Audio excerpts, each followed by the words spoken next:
정치권 이슈 살펴보겠습니다. 김관욱 계명대 교수, 이종근 시사평론가 두 분 모셨습니다. 안녕하세요. 네, 안녕하십니까. 오늘 여의도 1번지는요. 지난 17일이었죠. 사흘 전 이낙연 민주당 대표 관훈 클럽 토론회에서 한 얘기가 있는데 그 얘기 먼저 듣고 두 분과 말씀 나눠보도록 하겠습니다. 구체적인 자리나 사람에 대해서 이렇게 제가 말씀드리는 건 적절해 보이진 않고요. 그 오래되지 않은 그 시기에 최근에라는 뜻이겠죠. 대통령을 뵙고 여러 가지 얘기를 나눈 적이 있습니다. 거기에는 여러분께서 상상하시는 문제도 포함됐습니다.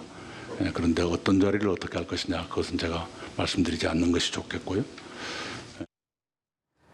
네, 지난주로 미뤄 짐작이 가능할 것 같은데 문재인 대통령과 이낙연 대표가 둘이 독대를 했다, 만났다.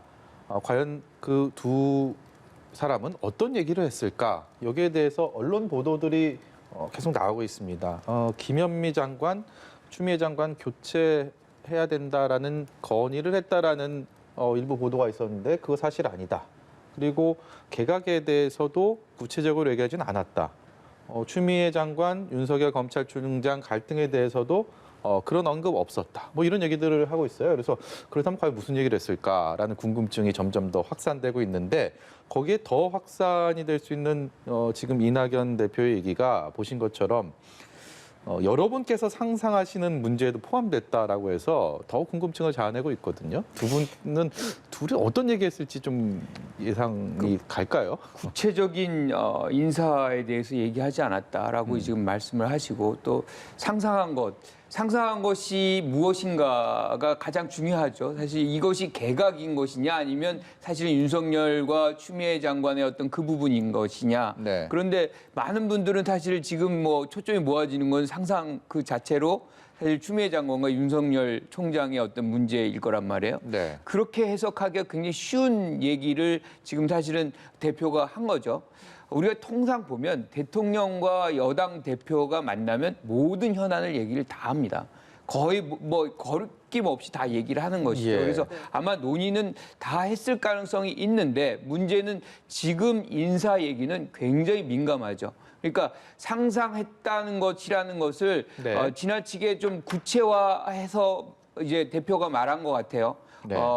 전체적으로 굉장히 좀 추상적으로 얘기하는 것이 좋았을 시국입니다. 왜냐하면 지금 윤석열 총장과 추미애 장관은 거의 결전에 임박한 상황이고 예. 막바지에 지금 다다랐는데 여기에서 인사 얘기를 꺼내버리면 사실은 추미애 장관의 입지가 굉장히 어려워지거든요. 예. 저는 이런 부분이 지금 오보다 이런 언급을 하게끔 만드는 그런 작용을 하게 만들었다고 생각을 해요. 그래서 지금 그 장면에서 대통령과 여당 대표가 만나서 거의 모든 얘기는 했을 것 같은데 사실상 지금 이 상황에서 언급될 내용의 것이 아니다. 그러니까 어떻게 보면 감찰 이후에나 이 결과가 나온 이후에나 이 추미애 장관의 어떤 개각 얘기 포함이 될지 안 될지 그런 얘기가 흘러나올 법한 것이지 지금 그 이름이 거론될 상황은 아니다. 이렇게 네. 보는 거죠. 네. 역시 좀 예상을 해보신다면은 어떤 내용들이 오갔을까요? 네, 교수님께서 말씀하셨듯이 당대표와 대통령, 집권 여당 대표와 대통령이 만났다면 현안을 이야기했을 텐데 문제는 이겁니다. 지금 시기가 어떤 시기냐, 그리고 당대표가 어떠한 또 다른 어떤 정치인의 그런 상황이냐. 즉, 지금 시기는 4월 재보궐을 앞두고 굉장히 코앞입니다. 6개월도 안 남은 어떤 시점이고, 두 번째는 지금 이낙연 대표가 그냥 당대표가 아니라 지금 여권의 잠재적인 지금 대권 후보로서 이름이 거론되지 않습니까? 그렇다면 독대가 그냥 집권 여당의 대표와 대통령의 어떤 회담 그 이상의 무엇인가가 의미가 있을 것이다라는 것이죠. 왜냐하면 이 당대표이자 대권 주자인 이낙연 대표로서는 보궐선거를 앞두고 자기가 무엇인가 민심을 전달하면서 무엇인가를 이끌어냈다라는 그런 그런 어떤 보도 이런 것들을 원할 수 있는 시기예요. 예. 즉 대통령한테 내가 뭘 건의했다든지 또는 대통령에게 민심을 전달했다든지 예. 대통령으로부터 어떤 대답을 들었다든지 이것이 차후에 대권 주자로서 상당히 많은 또 입지가 생겨날 수 있는 부분이 있거든요. 그런데 지금 좀 설화처럼, 그러니까 왜냐하면 오보다라고 이렇게 입장을 바꾸는 어떤 상황이니까요. 입장을 바꿨다기보다는 어쨌든 그것을 오보라고 이야기하는 상황. 어차피 지금 이것이 흘러나온 것은 이낙연 대표 측에서 아마 이 기사가 나오지 않았을까? 원래 지금 간훈 토론에서도 먼저 밝혔고, 예, 예. 그러니까 지금 이게 독대 사실을 언론에서 먼저 파악한 건 아니지 않습니까? 네네. 이낙연 대표 측에서 먼저 나왔고, 그러면 무슨 얘기를 했을까라고 기자들은 당연히 안테나를 곤두세웠을 테고, 아마도 이낙연 대표 측에서 일정 정도의 어떤 그런 정보들과 개각과 비슷한 어떤 언급들이 나왔을 테고, 그것은 어느 정도까지는 모르지만 언론에서는 거기까지 이런 정도의 워딩이면은 아마도 현재 어떤 민심의 어떤 상황에서 뭐 이 부동산 문제라든지 또는 지금 법무부 장관과 검찰총장의 문제는 이게 짚고 넘어가야 하나의 어떤 그런 모멘텀이 되지 않을까, 이런 어떤 그런 그 이야기들이 오고 가지 않았을까라는 상황 속에서 아마 기사가 나온 것으로 보입니다. 그러니까 종합적으로 말씀을 드리면 이낙연 대표 측에서 사실은 주도적으로 이런 어떤 흐름이, 이 기사의 흐름이 이루어지지 않았을까. 그런데 그럼 거꾸로 왜 그렇게 부인을 할까라고 지금 돌아보면 의문이 저도 듭니다. 왜냐하면 이낙연 대표 측에서 두 가지가 지금 굉장히 모호해요. 표현이 일단 너무 모호하다, 언제나. 그 이전에는 그것이 장점이었는데 지금 당대표 이후에는 사실상 좀 더 명확해야 된다. 지금 이 관훈 토론 이전부터도 계속 좀 문제가 계속 제기됐지만 이 문제마저도 사실은 그 입장이 굉장히 모호한 어떤 상황이 돼버렸거든요. 예, 예. 그렇다면 결국은 모든 것을 다 부인해버리면 만나서 도대체 무슨 얘기를 했느냐, 만난 어떤 이유가 뭐냐라고 다시 이야기를 할 수밖에 없거든요. 네. 당연히 지금 대권 주자로서의 당대표는 민심을 전달해야 되는데, 그럼 민심이라는 건 무엇인데, 이렇게 쭉 스토리가 엮어져야 되는데 그걸 전부 다 부인해버린다면 사실상 그 어떤 스토리도 좀 엮어가지 못하는 것이기 때문에 예, 예. 물론 그것을 부인하는 이유가 있겠죠. 저는 지금 당장 추미애 장관이라든지 또는 김현미 장관에 대해서 거취를 언급하면 생길 수 있는 여권 내부의 어떤 분란이라든지 또는 지지자들, 그러니까 보통 얘기하는 친문 지지자들이 일정 정도 뭐 추미애 장관을 뭐 지지하고 있는 어떤 흐름, 이런 흐름들 속에서 굉장히 불리한 어떤 그런 지지자들로부터 불리한 후폭풍을 맞을까봐 그것을 이렇게 돌리지 않았을까. 또 이것도 물론 추정입니다. 그러니까 어차피 지금 제가 결론적으로 말씀드리면 이낙연 대표의 어떤 실수였다, 이렇게 느껴져요. 둘 중에 하나죠. 아예 이것을 언급하지 않으려면 완전히 비밀로 하던가, 아니면 언급하려면 어느 정도는 내가 만났다라는 것이 어떤 효과가 있었고 어떤 영향을 미쳤다라는 결과물을 내놨어야 됐다. 근데 이것도 아니고 저것도 아니라면 결과적으로는 설화의 상황이 돼버리거든요. 이낙연 대표가 문재인 대통령에게 먼저 좀 회동을 요청했을 가능성이 현재에서 좀 높아 보이죠? 그렇게 그렇죠. 봐도 되겠습니까? 그렇죠. 저는 뭐 대표가 대통령 독대를 원했을 거고, 지금 상황이, 왜냐하면 민심이라는 흐름이 뭐 우리가 보통 통상 이제 지지율 흐름에서 나타나는 경우들이 있잖아요. 지금 민주당 지지율도 좀 내려가는 추세에 있고 대통령 국정평가도 좀 낮아지는 그런 경향성이 있기 때문에 여당 대표로서는 충분히 그러한 어떤 부분에 대해서 서로 논의할 필요성은 분명히 있기 때문에 독대를 요구했을 거예요. 그리고 거기에서 가장 결정적 요인이 뭐냐? 라고 한다면 뭐 여러 가지 얘기가 있을 수 있겠지만 지금 추미애 장관과 뭐 윤석열 총장의 어떤 갈등 뭐 이런 부분도 포함이 돼 있을 수밖에 없기 때문에 아마 그 사안도 내용에 포함이 돼 있을 것이다. 뭐 저는 이렇게 생각을 하는 거죠. 예. 화제를 좀 돌려보겠습니다. 공수처 얘기 잠시 좀 해보려고 하는데요. 일단은 여의도 정가가 굉장히 급냉 분위기로 흘러가고 있는 것 같습니다. 민주당은 머뭇거릴 여유가 없다. 공수처법 개정을 통해서 공수처 출범을 연내하겠다. 이런 타임테이블을 내놓고 추진할 기세를 보이고 있고, 반면에 국민의힘은 강경 대응을 하겠다라는 그런 뜻이, 의지가 곳곳에서 고개를 들고 있습니다. 투쟁의 시간이 다가온다라는 표현까지 쓰고 있는 걸 봐서는 연말 국회 공수처로 그야말로 제대로 한 판 붙을 것 같은 그런 생각이 듭니다. 좀 우려가 됩니다. 원래 7월 달에 이게 설치돼야 되는 거죠. 지금 거의 반년이 흘러오고 있어요. 이거는 지금 여야 합의에 의하든 뭐 어떤 형태로든 사실 이 공수처법이 통과가 된 거지 않습니까? 예. 그 안에서의 어떤 표결 과정이 있었던 것이고 이 표결이 됐다는 거는 국민의 대표가 즉 대의민주주의에서 대표가 이미 이제 선택을 한 것이기 때문에 이것이 집행이 돼야 되는 것이 당연한 것인데 지금 이렇게 늦어지는 것은 그 자체로서 문제일 수 있겠다라는 것이고 또 한 가지가 지금 7명 중에 6명이 찬성을 해야 되는 거예요. 예. 그런데 네. 거기에서 지금 야당 추천 후보가 2명입니다.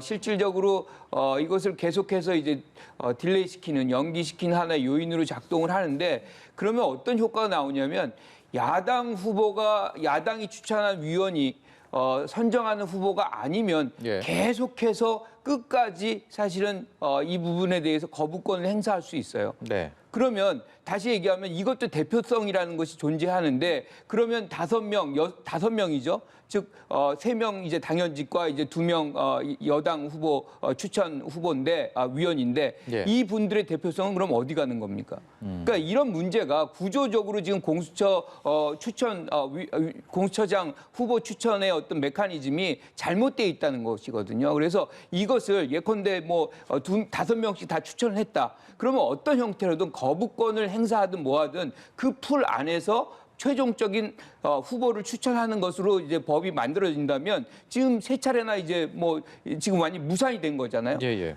이럴 때는 오히려 우리가 교황 이제 선출하는 방식처럼 마지막까지 남는 가장 마지막에 많은 표를 얻는 사람을 이제 공수처장 후보로 추천한다거나 2명을 네. 뭐 그런 식으로 뭔가 해결점을 찾아가는 그런 방안을 내야 되는 것이지 이거 야당 추천 위원이 거부권을 행사하면 계속해서 이 공수처는 사실 설치가 안 되는 거나 마찬가지거든요. 예. 비토권 그야말로 공수처장의 자격을 갖추고 있느냐 없느냐에 대한 거기에 대한 의견을 밝히는 그 거부권이죠, 일종의. 이 비토권에 대해서 국민의힘은 애초부터 그냥 반대를 위한 반대를 한 것이다라는 게 민주당 측 주장이고요.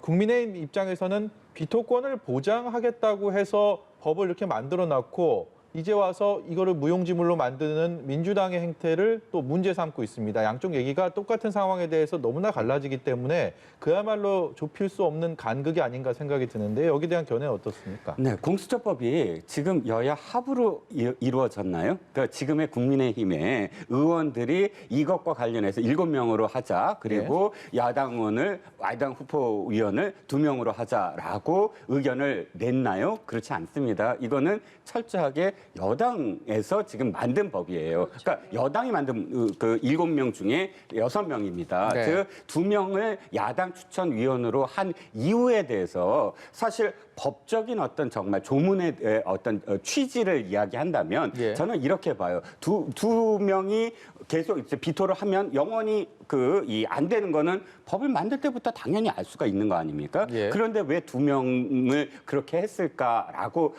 이 법의 어떤 취지를 법률의 조항의 어떤 취지를 생각한다면 이것입니다. 공수처야말로 사실은 정치적인 중립을 해야 되고 또 어떤 극단 그러니까 어떤 진영의 극단이라든지 정파적인 양 극단에서 치우친 인물이 됐을 때 그것이 가져오는 어떤 굉장히 큰 부작용이라든지 국가적인 혼란을 충분히 예상할 수 있는 굉장히 그러니까 초법적인 정말 권한을 가진 처음으로 우리가 처음으로 가질 수 있는 그런 사정기관 아니겠습니까? 예, 예. 그렇다면 이 현재 여당이 그만큼 엄중하게 바라봤다고 저는 생각을 해요. 즉 이런 그런 법조항을 그렇게 만들면서 가급적이면 어떠한 정권이 들어서더라도 자신이 문제가 아니라 그 다음에 정권이 뭐 바뀌든 간에 어떠한 정부가 들어서더라도 독단적으로 자신의 유리한 그런 그 인물을 추천하지 않도록 서로 견제할 수 있는 그러니까 이렇게 비토권을 함으로써 가급적이면 양쪽의 극단적인 어떤 추천을 다 배제하면서 점점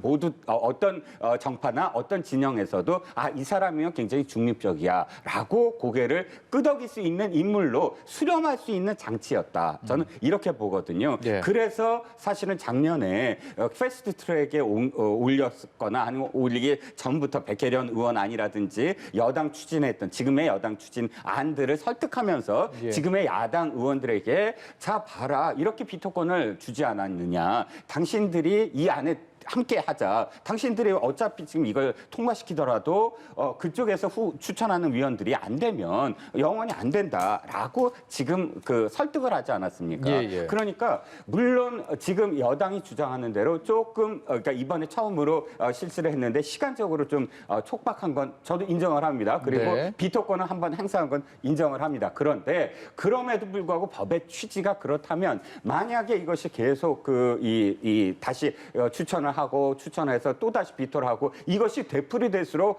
불리한 건 국민들이 바라봤을 때 이건 영원히 안 돼라고 완전히 지금의 여당 마음을 인식할 수 있는 정도의 사실은 시간을 줘야 된다. 예. 지금 아직 한 번 비토를 하고 수개월 지났다고 해서 그렇다면 언제든지 법을 바꿀 수 있다라고 한다면 김대중 대통령께서 사실 그때 당시에 이 당 총재였을 때 소수당이었습니다. 근데 그때 그렇게 주장하셨던 게 다수의 폭정, 그러니까 알렉시스 토크빌이 얘기했던 다수의 폭정이 그 다수결의 원칙이 돼서는 안 된다. 즉 소수당의 의견이 소수의 의견이 언제나 함께 어우러질 수 있는 그런 법을 만들어야 되고 그런 제도를 만들어야 된다라고 하면서 뭐 예를 들어서 상임위 배분이라든지 법사위원장을 야당에 줘야 된다든지 이런 어떤 상황이 있었습니다. 근데 지금은 만약 이것이 그대로 된다 그런다면 자신들이 만들어 놓는 법이 자신들의 뜻대로 되지 않으면 언제나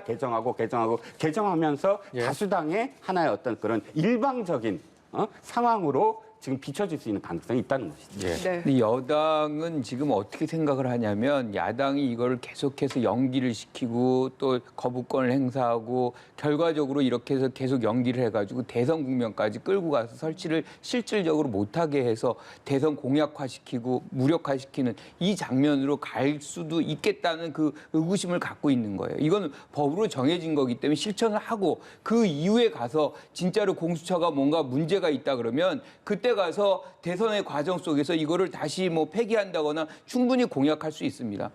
법이 정해진 것이고 그것을 실천하는 것은 국회의원들이 해야 될 의무인데 예. 이거를 하지 않는다는 것 자체가 사실은 뭐 국민의 대표가 만들어놓은 법을 스스로 무너뜨리는 부분이 있는 것이거든요. 그래서 지금 이 부분은 어떤 형태로든 법을 만들었기 때문에 실천을 해야 되는 것이다. 저는 그렇게 생각을 하고요. 예. 지금 이런 상황 속에서 지금 말씀하신 대로 저는 좋다고 봐요. 그러니까 여당 추천, 야당 추천이 나름 뭐 이념적 진영 논리가 너무 강하다. 뭐 그렇게 우리가 오해를 하거나 인식될 수 있다면 예. 지금 대한변협이 추천하고 있잖아요. 그래서 대한변협이 추천할 때는 여러 가지로 사실은 고민을 하고 가급적이면 이제 정치색을 뺀다거나 뭐 이런 중립적 인사를 아마 추천했을 가능성이 있어요. 그러면 여기까지도 고민을 안 하고 여기도 다 사실상 거부권을 행사한 거 아닙니까? 지금 야당에서. 그리고 나서 이제 와서 하는 얘기는 뭐냐면 그 왜 우리가 이제 추천 안 하는지 그 이유까지 될 수 있다라고 얘기하면 누가 거기서 추천받아가지고 나오려고 하겠습니까? 이거는 인권 침해예요. 그러니까 그런 얘기는 뭔가를 정치적인 계산 속에서 누군가 후보자로 온 사람들의 어떤 인권은 사실 도외시하는 부분이 있는 거거든요. 네. 그러면 역량 있는 분들이 사실은 추천되는 것을 거부할 수 있습니다. 두 분 얘기만 들어봐도 정말 공수처의 간극은 좁히기가 참 어렵다라는 생각이 듭니다. 마지막으로 주제 하나만 더 짚어보고 싶은데요. 윤석열 검찰총장에 대한 대면 감찰 조사 어쨌든 어제 원래 이제 법무부에서 하려고 했는데 이제 철회를 하면서 일단은 숨고르기에 들어간 것 같습니다. 근데 추미애 장관이 어쨌든 감찰을 대면 조사 없이는 마무리하지 않을 것 같다라는 느낌이 들어서 이제 다음 수순이 어떻게 될지가 좀 궁금해지는 상황이거든요. 예상을 해본다면 어떻습니까? 저는 추미애 장관이 지금 생각하는 수순은 징계위원회라고 생각을 해요. 그러니까 사실 법무부 장관이 검찰총장을 해임 건의할 수 없거든요. 그러니까 우리 헌법상 해임 건의권을 갖고 있는 건 국무총리가 장관에 대해서만 예. 대통령한테 해임 건의를 할 수가 있습니다. 그러면 장관이 지금 현재 할 수 있는 것은 징계위원회거든요. 징계위원회, 그러니까 검사 징계, 그러니까 검사를 징계하는 검사징계위원회를 열어서 이만큼의 징계 사유가 있다 하면 징계 사유에 따라서 해임, 면직, 또 다른 어떤 감봉, 견책 이런 네. 것들을 하면서 거기에 대해서 결과를 내려고 할 텐데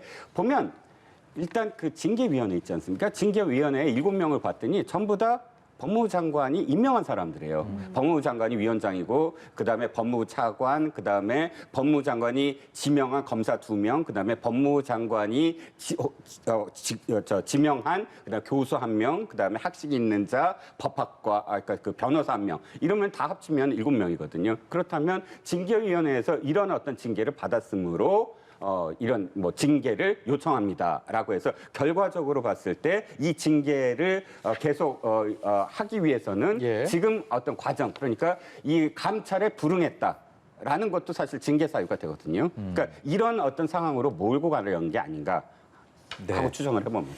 네. 법조 사회 이슈가 정치권을 그야말로 휘감고 있는 상황입니다. 오늘 말씀 여기까지 듣도록 하겠습니다. 지금까지 김관욱 계명대 교수, 이종근 시사평론가였습니다. 고맙습니다. 잘 들었습니다.